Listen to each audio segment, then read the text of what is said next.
एक बार गौतम बुद्ध वैशाली नगरी में धर्म प्रचार के लिए जा रहे थे।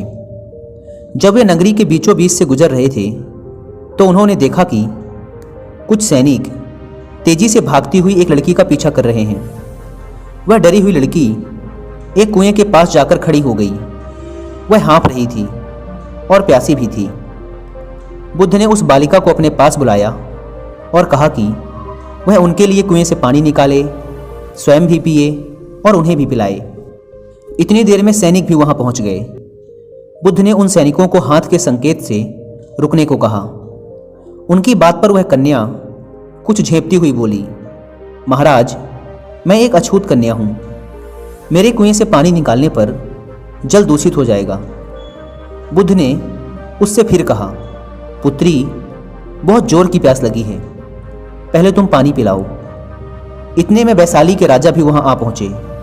उन्होंने बुद्ध को नमन किया और सोने के बर्तन में केवड़े और गुलाब का सुगंधित पानी पीने के लिए पेश किया, लेकिन बुद्ध ने उसे लेने से इनकार कर दिया। बुद्ध ने एक बार फिर बालिका से अपनी बात दोहराई। इस बार बालिका ने साहस बटोरकर कुएं से पानी निकालकर स्वयं भी पिया और गौतम बुद्ध को भी पिलाया। पानी पीने के बाद बुद्ध ने बालिका से भय का कारण पूछा।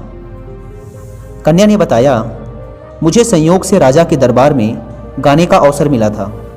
राजा ने मेरा गीत सुन मुझे अपने गले की माला पुरस्कार में दी, लेकिन उन्हें किसी ने बताया कि मैं एक अछूत कन्या हूँ। यह जानते ही उन्होंने अपने सैनिकों को मुझे कैद खाने में डाल देने का आदेश दिया।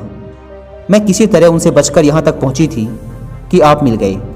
इस पर बुद्ध ने कहा, सुनो राजन, मैं चाहता हूँ कि आप मेरी इस बात को हमेशा याद रखें कि किसी भी इंसान की पहचान उसके धर्म या जाति से नहीं, बल्कि उसके गुणों और कर्मों से होती है।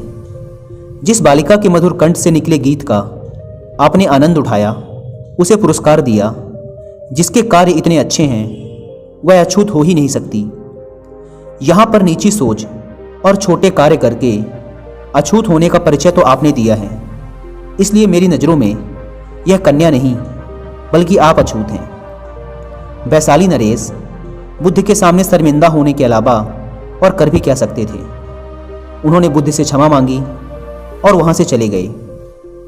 तो दोस्तों, इस कहानी की शिक्षा यही है कि कोई भी इंसान अपने कार्यों और विचारों से बड़ा बनता है, अपने धर्म या जाति से नहीं।